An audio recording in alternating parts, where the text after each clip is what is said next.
why is everybody coming down so hard on Triple H's booking? Like, everybody always goes, oh, now they're calling him Triple L, like Triple Loser and all that stuff. And I'm just like, to me, I'm like, at least. And then they're saying, like, oh, Vince knew what he was doing. Yeah, but they keep discrediting 2017 to 2020. Like, they keep discrediting. When they keep forgetting that Vince had a Hell in a Cell match with a disqualification on it. Right. So it's like, so when they go, Vince should come back. Well, they're not begging for Vince to come back, but they're like, Vince knew what he was doing. Vince could have really did this so much. It's like, no. If Vince was here, Goldberg would have been world champion for his last year, for his retirement. Exactly. Vince kept recalling on the old dogs. And it was like, don't get me wrong, that nostalgia feeling is good, but them guys can't go. No. So it's like Triple H finally takes the helm. And again, there's some guys that it's like, oh, why is he pulling the trigger on him? But then there's guys, it's like, at least he did it. Like, LA Knight, I know they were like, LA Knight is ready for the world title. But it was like, at least we got LA Knight as the United States Championship. Vince would have never put a belt on LA Knight. Right. Matter of fact, he would still be Maximus Dupree if Vince had his say. So what do you think about Triple H's booking? I mean, it's okay. I mean, does he drop the ball every once in a while? Yeah. Everybody can't hit home runs every time they get up to bat. But, I mean, he's doing pretty good. I think that he's got a lot of people that he's answering to. Yeah. That he wants to fight it. See, Vince had nobody to push back on him. Uh-huh. If Vince wanted it done, Vince would do it. He was the final word. Yep. Triple H is not the final word. Yes. Not now. And it's like, it's a lot going on in Triple H's era right now where all these guys are all of a sudden they want to retire, or so now Triple H has to book around them. But then it's like they got the new, like, TKO wants their money and their cut. Like, we need to make money off WWE. So it's like you got to try too much stuff to intertwine, and it's like just give them a chance. Yeah, I mean that's like right now they were talking about like SmackDown's ratings. This past week or the week before was the lowest it's ever been. Like only 900,000 people tuned in or something like that. And now, granted, the World Series was going on, and it was Halloween. And it was Halloween. But you also have to look at the price of ticket sales. That's hurting too. I mean, you can't. You're going. And that's not his call. Right. They're pricing themselves right out. They cut back on the house shows, so they're not spending the money to travel around to put on a show, every weekend or whatnot. Mm-hmm. But that got exposure. That got more. If you went ahead and, I went to many house shows, and that's where they, that's where they honed their match for whatever was coming up. So I see it now that sometimes stuff is not as crisp. Yeah. And it's hard for it's hard to go against the big conglomerate in TKO. Yeah. Triple H is only one guy. And I think that he's booking to the best that he can without people sticking their hands in the pot. Because I feel like that's got a lot to do with it. And like I said, it's not even like it'd be one thing if it was like a reign of terror, or like it's just open, obviously who he's behind. But no, it's like he gives the people what they want. But the thing is, Vince was good at the chase, which is why it's like whenever somebody like people, the top guys, they would get the belt, but they won't hold it long up until WrestleMania or whatever. Like Vince told a story about the chase. Triple H, he allows the cat to catch the mouse, but then they'll be like, all right, that's the only thing I don't like about his booking is he gives it to him, but then it's like when LA Knight won the U.S. title, like he gave it to him, but then it was just like he just had it. There was no like what he's doing now. There's no open challenge. There was no open challenge or nothing like that. He just had the belt up until it's time for the next guy to get it. And then at the same time too, once in Triple H's book, and once they catch the mouse, then Triple H would do something like he's doing with Punk and Seth, where he lets the mouse go and then chases it again. Like when Punk and Seth wrestled on the Netflix Raw, that should have been the end for a bit, like for a while. But it wasn't. They just kept feuding all the way up until Mania. So it was like, okay. And then it helped when every Monday night Seth Rollins was the opener every Monday, and then it was like the same break out into a brawl. It was rinse and repeat. But at the same time too, it's like it's a 3-hour show. There's only no, it's back to 2 now, isn't it? Yeah, 2.5, 2:15, whatever. Okay, but I think Jim Cornette might have said it pretty good. Was you sit down and you watch say it's 3 hours. Mm-hmm. You sit down and you watch a 3-hour Raw or a 2-hour SmackDown. If you watch a 3-hour Raw, you got 45 minutes of BS. Yes. Then you got about 7 minutes of action. Mm-hmm. And then the match ends and somebody running in and bang, bang, bang, bang. Oh, it's a DQ. DQ, yep. So, I mean, you don't have matches anymore. I mean, the storytelling's great. I always loved watching the storylines and backstage, like during the Attitude Era and even before that. But they wrestled. You went out there and you got about, if you had a 2-hour a 2-hour Raw, you got 5, 6, sometimes 7 matches in there. Yeah. And you still had, 2 minutes of this or 2 minutes over here, 2 minutes over here, 5 minutes here. I mean, they had it, but it was spread out. It just wasn't all in one thing, and everybody doesn't have to come out to it don't have to be a Pier 6 brawl every match. Yeah, and that's the thing too. Is like it's like you're seeing the same. Because I was looking, I watched the old, when Brock was like 2003 Brock, and all he did was he was walking in Nunzio. Yeah, Nunzio. From FBI. Full Blood Highlands. Yeah. He just walked out and said, "You little Guido." Yeah, like you disrespected my boys, and if you disrespect them, you got to answer to me. And Brock just like pushed him away. He slapped Brock on back the neck, and Brock like chased him down, and then went into a room, and then they tricked them, put the forklift up against the room, and then Big Show and A-Train. But yeah, I'm like, it's like little segments like that got you invested. It's like there's not really any segments that get you invested anymore. Right. Yeah, I mean, you had DX tearing up the Nation's locker room and spray painting it, or you had DX. See, that's what they don't have. They don't have those little.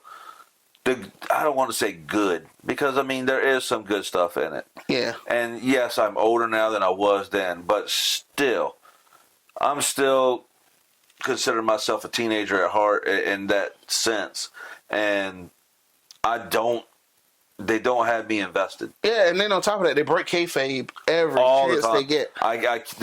When they started doing that, that's another thing that's the thing that's hurting this booking too, is kayfabe is so big that it'll be like, as soon as a segment happens, they gotta go and post on Instagram or Twitter. Oh look, I got sprayed in the face, and it's like, they need to limit what they do. They gotta be like they should let wrestlers be characters again, and that's the thing. He's not booking characters anymore. He's actually booking actual people, and so it's like for example, I know you love her, but to me, Rhea Ripley is. It's like on the break, son. Hold on. On TV, she's a bad. But then they be like, and I get it. Like fans can be creepy, but it's always don't talk to me or if I'm getting off don't stalk. That's what I'm saying. Don't stalk. But at the same time too is like every time something upsets you, you got to go online and complain about it, and it's like that was part of the territory. Like I get it, the harassment, but it's like if you got fans, you gotta. Yeah, and I mean I'm sure back in the 70s, 80s, 90s. if they had the social media like they do now, they'd probably done the same thing. But today's wrestlers are a different breed than what they were back then. I mean, back then, they would smoke a cigarette and drink beer right up until they had to go out to wrestle. And now they're in the back playing PlayStation. Yeah. And then, I saw it firsthand being in the locker room for a few years, and I saw wrestlers that were big up. I mean, been in WWE, WCW, ECW, which was the big three back then, and they had been in that. And I was in locker rooms with some of them wrestlers, and I sat there and watched them before they go out and wrestled, and they were pounding alcohol. I mean, pounding alcohol, and then maybe go out in the parking lot and do other things. I don't know, but I'm just saying I saw them. A normal person wouldn't be able to walk a straight line, and then they'd go out there and then they'd put on 10 minutes. I mean, a normal person would be drunk, and then they come back in the back and be like, all right, and then they go right back there and grab more beer. So it's just like I said, it's just a different. He's working with like a different generation. And then you're thinking, because at the same time too, it's like if he could just bring back, don't go full blown attitude, but let them say words on. Drop some F-bomb, drop an F-bomb, or they're on Netflix now. They're on Netflix. Yes, you should be able to do whatever. They should allow blood back. There's no segment where it's like, oh my God, so and so was left a bloody mess, and all that. I mean, they did do it with Jimmy, but it was for Jey, so it didn't really matter. It was like that was when they were trying to do everything they could to get sympathy behind Jey. Right. But it's like just have a segment where, blood or something, just a little bit of violence, just to be like, yeah, this is the wrestling I remember. You don't gotta go full blown, because I try to watch some of the old Attitude Era stuff, and it was just like, little segments where. They pushed the envelope. Yeah, they pushed it. But they did stuff that was memorable. Right now, they're not doing anything memorable. Push the envelope. You have to be edgy. You have to be right on that line. Don't jump over it. But you got to be teetering. Yep. To be relevant and to be. I mean, that's why AEW, when they first came out, were so edgy. Yeah. Now they just went. They do it all the time. Yeah. Now it's not. It's just like, Vince back in the day. He wasn't booked the Undertaker, but on special events. You wouldn't see Hulk Hogan growing up. Watching Sunday or Saturday morning wrestling or Saturday nights, not Saturday nights because he was usually on there, but Saturday morning wrestling, because that came on every week, like Superstar or something like that, or Prime Time. You didn't see Hulk Hogan. He was a special attraction. Yeah. You might see Ultimate Warrior. You might see Macho Man, but or Bret Hart. But I mean, Hulk Hogan was now when you became that person, Macho was actually seen more, I think, than Hulk Hogan was. But still, you make them an attraction. You make them kind of like they do with Brock or they do with Roman. So if you want to do that stuff and be edgy, throw it out there. Oh my gosh, make it mean something. But the thing with Roman now is that when he does when he is a special attraction, now that he's a special attraction, it's his entrance. Man, that sucker is long. Well, he thinks before he comes out. He thinks he's the Undertaker. Yeah, it's like he's going to see who's got the longest entrance in WWE history. Oh, Taker, right? I would think so. Yeah, but I'm saying that's what he's trying to. I'm going to have the longest entrance. I don't think that's him though, because it'd be like you getting jumped, like when they're getting jumped and all this stuff. Then his music drops, and it's still. This is what I don't like. It'll be Braun and Bronson beating up on, let's say, the Usos. And then Roman's entrance drop. And then after all the da-da-da and then and all that stuff, still nothing. And they're just standing there at the ropes like, come on, come on. And it's just like, shouldn't you beat up on his, you already know you waiting on his cue. Then, and then he comes out. But it's like that whole, 2 minutes, they're just standing there waiting on him, talking about, come on, come on. And it's like, I mean, it's all about, I got to get my shit in. So everybody's got to get their shit in now. Yeah. Because, I mean, think about it.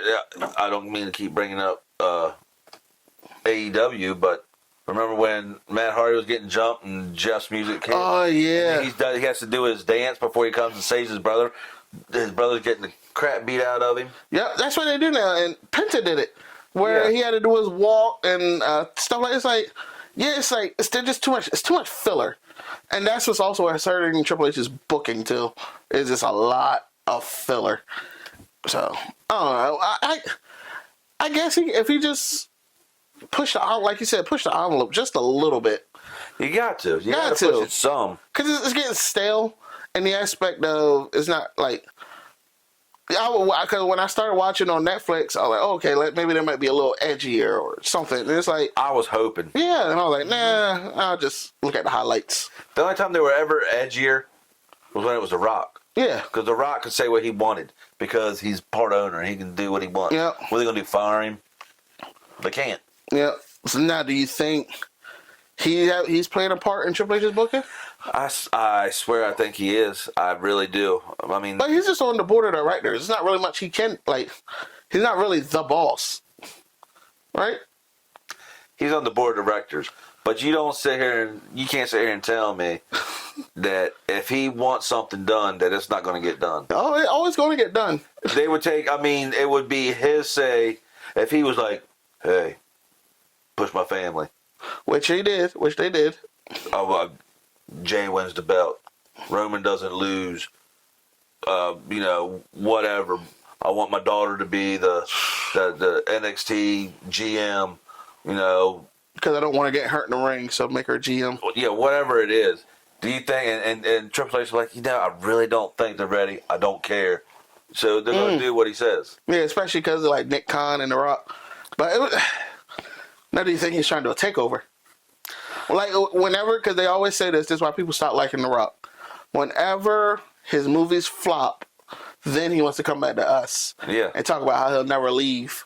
But then, the moment, the moment he signs on for another movie, gotta go.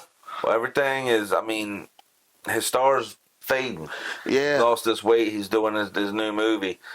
And because, the one they thought was going to get Oscar, which he still might get an Oscar nom. Is it out yet? Yeah. Was it good? They bombed. Oof. Bombed. They said it made like $3 million. Well, the thing too is nobody. I didn't know who Mark Kerr was. I knew who he was, but it used to be the fact that, The Rock's in a movie. It didn't matter what it was. We're going to go and see it.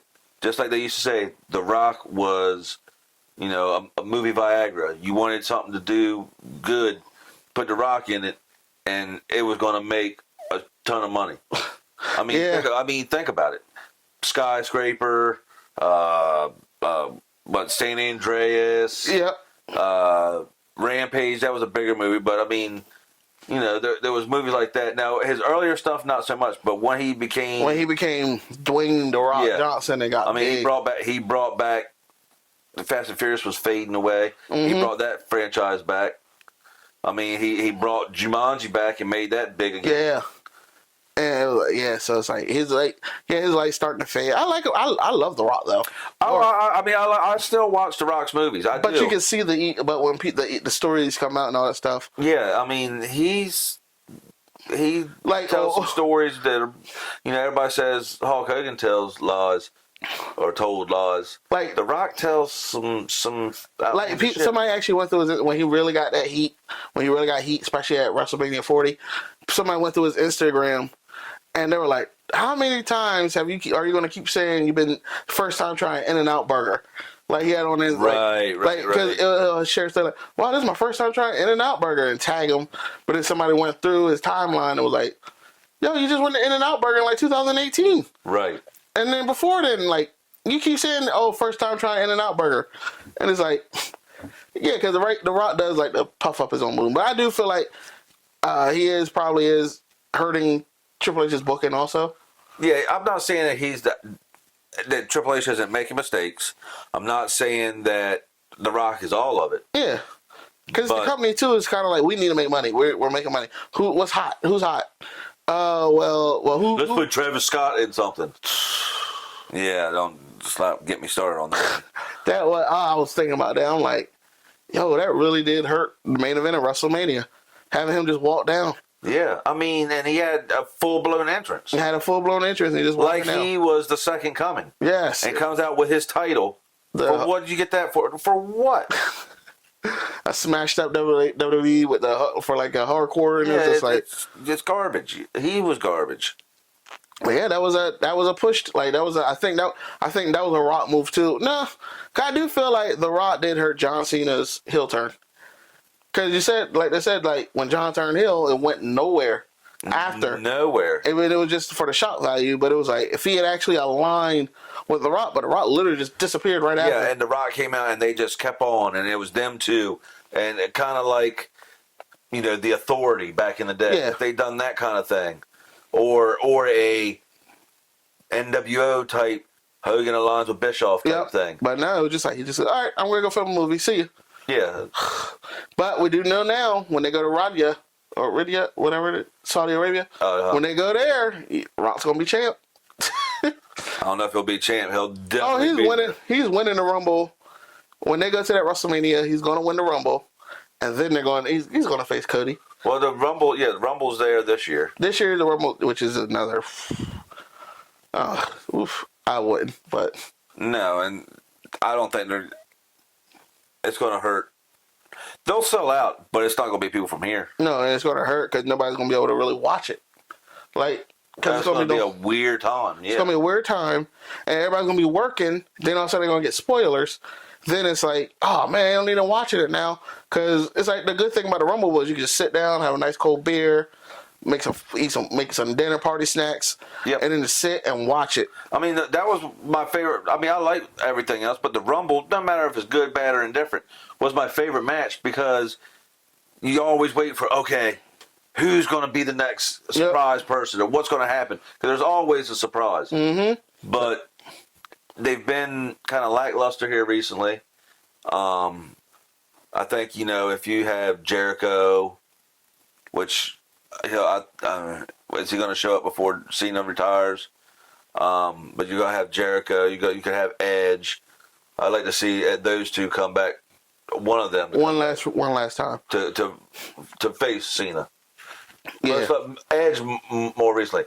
However, did you see that they just posted on with WWE.com that Edge and John Cena's greatest rivalries. They just posted that this week. So is that something? Are they hinting at something?